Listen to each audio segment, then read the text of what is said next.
Señora de Candelaria. Ang paghahandog sa templo ng panganay na anak na lalaki ay isang ritual na hindi malilimot na pangyayari sa kasaysayan ng Israel. Nang dalhin si Jesus sa templo, natanaw siya ni Simeon sa bisig ng Birheng Maria. Sa paniniwala ni Simeon, iyon ay liwanag ng pagpapahayag na luwalhati naman sa mga mamamayan ng Israel.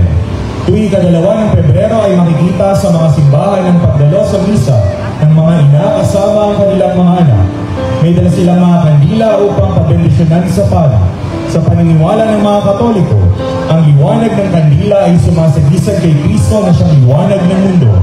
At sa buhay naman nating mga Pilipino, ang mga kandila ay mahalagang gamit sa iba't ibang panahon at pagkakataon. Maria, ang mahal na Birhen ng Candelaria, ipanalangin mo kami.